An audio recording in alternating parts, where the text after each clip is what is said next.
नमस्कार दोस्तों। सत्यार्थ नायक की किताब महागाथा चल रही है। आज 49th स्टोरी ले रही हूँ, चंद्र का व्यभिचार। क्या होगा जब एक देवता भी अपनी इच्छाओं पर नियंत्रण खो दे? क्या शक्ति और सुंदरता देवता को भी भटका सकती हैं? महागाथा का यह अध्याय चंद्रदेव की कहानी को एक अलग और गहरे दृष्टिकोण से दिखाता है। यह सिर्फ एक कथा नहीं बल्कि मानव कमजोरियों, वासना, आकर्षण और गलत निर्णयों की कहानी है। यह अध्याय हमें बताता है कि कोई कितना भी शक्तिशाली क्यों न हो, अगर वह अपने मन पर नियंत्रण नहीं रखता तो पतन निश्चित है।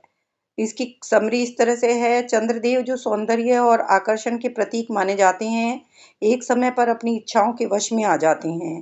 वे तारा, जो बृहस्पति की पत्नी है, उसके प्रति आकर्षित हो जाते हैं और यह आकर्षण धीरे धीरे व्यभिचार यानी अधर्म में बदल जाता है।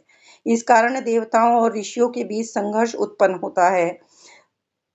इस घटना ने न केवल चंद्रदेव की प्रतिष्ठा गिराई, बल्कि इसका प्रभाव पूरे ब्रह्मांडीय संतुलन पर पड़ा। आखिरकार उन्हें अपने कर्मों का परिणाम भुगतना पड़ा। तो आइए कहानी शुरू करते हैं। चंद्र का व्यभिचार। नक्षत्र अधूरे मन से टिमटिमा रहे थे। किसी ने उनका प्रकाश छीन लिया था। उन्हें किसी से घृणा हो गई थी। उनका पति किसी और से प्रेम करने लगा था। तारा, पुष्य ने गुस्से से कहा। बृहस्पति की पत्नी स्वाति सिसकने लगी। मेघा की आंखों में क्रोध उतर आया। इससे पवित्रता भंग होती है। बृहस्पति देवताओं के गुरु हैं। चंद्रदेव अपनी गुरु की पत्नी से प्रेम कैसे कर सकते हैं? वे उस पर मुग्ध हो गए हैं। विशाखा ने दांत पीसते हुए कहा। जिस दिन उन्होंने तारा को हमारे यज्ञ में देखा था, तभी से वे उसके लिए व्याकुल हैं। रोहिणी क्रोध से लाल हो गई। किंतु केतु तो केवल चंद्र पर ग्रहण लगाता है, किंतु तारा ने तो हम सब 27 स्त्रियों के जीवन पर ग्रहण लगा दिया है। उन सब ने रोहिणी की ओर देखा। रोहिणी, अब तुम्हें समझ में आया कि यह कैसे लगता है? अभी कुछ समय पहले तक चंद्रदेव की दृष्टि तुम पर थी। तुम दिन भर उनके प्रेम में डूबी रहती थी, जबकि हमें कुछ नहीं मिलता था। अब चंद्र को कोई और मिल गया है। वे जैसे स्वयं घटते बढ़ते हैं, उसी तरह उनका हृदय भी घटता बढ़ता रहता है।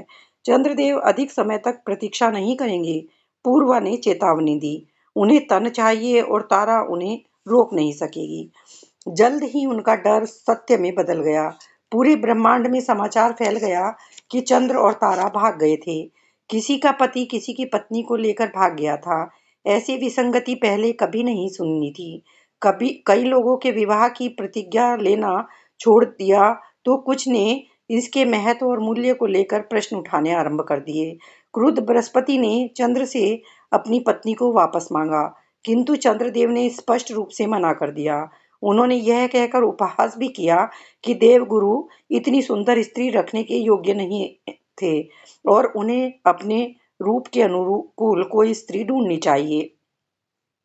चंद्र ने बृहस्पति के दूत से कहा, तारा को हमारा संबंध अवैध प्रतीत नहीं होता। गुरुदेव, पति की अपेक्षा तपस्वी अधिक है। उन्हें तारा की आवश्यकता खुद से ज्यादा संस्कारों की पूर्ति के लिए पड़ती है। संज्ञा ने सूर्य को इसीलिए छोड़ा था क्योंकि सूर्य बहुत गर्म था, किंतु तारा ने अपने पति को इसलिए छोड़ा है क्योंकि वह बहुत ठंडा है। तारा का बिस्तर ठंडा रहता था, किंतु मैंने उसे गर्म कर दिया। यदि तारा वापस जाएगी तो इससे दोनों को कष्ट होगा। गुरु बृहस्पति ने कई बार चंद्रदेव के पास दूत भेजा, किंतु वह हर बार खाली हाथ लौट आता था। अब एक ही विकल्प बचा था, तारा को पाने के लिए युद्ध। उन्होंने उसे तारकमय युद्ध का नाम दिया। देवता और असुर इस युद्ध में पक्ष चुनने लगे। देवताओं ने बृहस्पति का साथ दिया तो असुरों की निष्ठा चंद्र के प्रति थी। इन शक्तियों को एक साथ देखना अत्यंत दुर्लभ था। आधा ब्रह्मांड नियम का समर्थन कर रहा था और बाकी आधा प्रेम के पक्ष में था। युद्ध छिड़ा तो शिव ने चंद्र पर पाशुपतास्त्र से वार कर दिया। उसे रोकने के लिए चंद्र ने सोमास्त्र का प्रयोग किया। दोनों टकराने ही वाले थे कि तभी ब्रह्मा ने हस्तक्षेप किया। तुम्हारी हिम्मत कैसे हुई चंद्र? ब्रह्मा ने गरज कर कहा।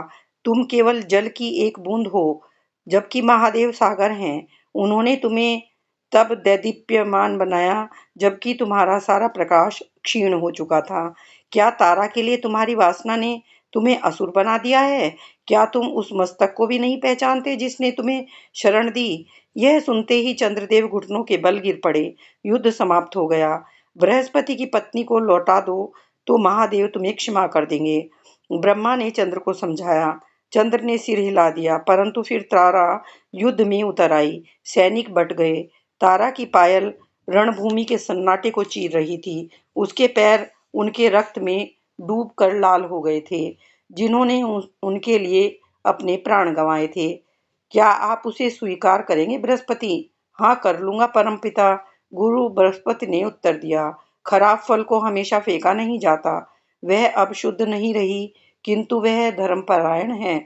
मेरे अनुष्ठानों के लिए उसकी उपस्थिति महत्वपूर्ण है और मैं उसे वापस स्वीकार करता हूँ। क्या आप इसे भी स्वीकार करेंगे? यह तारा की आवाज थी। उसने वस्त्र हटाकर अपना फूला हुआ पेट दिखाया। वह उसे फूल की तरह सहला रही थी। आप कहते हैं कि मैं आपकी हूँ। क्या आप इसे भी अपना कह सकते हैं? देवता और असुर दंग रह गए। चंद्र का चेहरा काला पड़ गया। बृहस्पति की दृष्टि गर्भवती पेट पर टिकी थी। तुम किसके बच्चे को पाल रही हो? यह मेरा बच्चा है, किंतु इसका पिता मैं हूँ या चंद्र? मैं इसका उत्तर नहीं दूंगी। गुरु ने उस पर दबाव डाला, किंतु वह नहीं बोली। देवताओं ने उसे सत्य कहने की आज्ञा दी, किंतु वह चुप रही। राक्षसों ने उसे डराया धमकाया, परंतु वह फिर भी अडिग रही। अचानक उसके भीतर से आवाज आई, माँ, मैं किसका पुत्र हूँ? तारा ने अपने गर्भ पर हाथ रख लिया। मैं किसका बेटा हूँ? तारा की उंगलियां उस आवाज को दबा नहीं पा रही थी। माँ, आप अपने पति, अपने प्रेमी का नाम लेने से बच सकती हैं।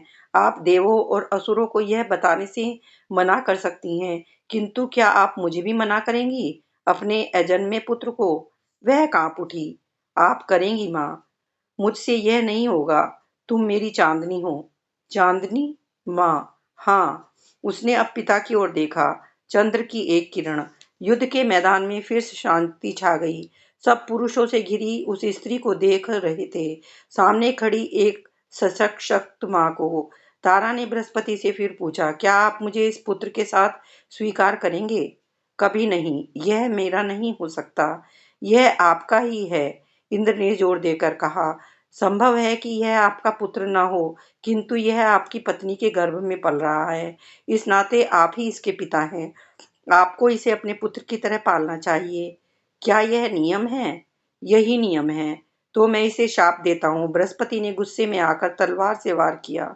मैं सबके सामने इस बालक को शाप देता हूँ कि यह नपुंसक होगा, न नर न मादा, ठीक अपने पिता की तरह, जो आकाश में न आधा है और न पूर्ण, ठीक अपनी माँ की तरह, जो न चंद्र की है न मेरी। तारा मुस्कुरा दी। जल्द ही बालक का जन्म हो गया और उसका नाम बुध रखा गया। गुरु के शाप का पता लगा तो बुध ने तारा से पूछा कि उसे कौन सा मार्ग अपनाना चाहिए। तुम जैसे हो वैसे ही रहो। तारा फिर से मुस्कुरा दी। तुम्हें अपनी इच्छा से जीने का अवसर भी मिलेगा। तो कहानी यहाँ समाप्त होती है। इस कहानी की सीख कुछ इस तरह से है कि इच्छाओं पर नियंत्रण न हो तो विनाश निश्चित होता है। गलत रास्ता हमेशा अच्छा लगता है, आकर्षक लगता है, लेकिन उसका अंत हमेशा दर्दनाक होता है। सेल्फ कंट्रोल यानी संयम ही असली शक्ति है। इस कहानी का मैसेज यही है कि शक्ति और सुंदरता तब तक ही सुंदर है जब तक उनमें संयम है। एक गलत निर्णय से पूरी जिंदगी बदल सकती है। चंद्रदेव की यह कहानी हमें सिखाती है कि हर व्यक्ति, चाहे देवता ही क्यों ना हो, गलतियां कर सकता है, लेकिन असली संयम अपनी इच्छाओं को नियंत्रित करना है, वरना वही इच्छाएं हमें नियंत्रित करने लगती हैं। Desire without control leads to distraction. जहां संयम खत्म होता है, वहीं से पतन शुरू होता है। Even the brightest moon has its dark desires और डार्क साइड। इच्छाओं का गुलाम बनने से बेहतर है उनका मालिक बनना। तो दोस्तों, यह थी चंद्रदेव की एक ऐसी कहानी जो हमें चेतावनी देती है अपने मन और इच्छाओं पर नियंत्रण रखने की। अगर यह कहानी आपको प्रेरणा देती है तो आप अपने दोस्तों को भी सुनाइए। Thank you so much for listening.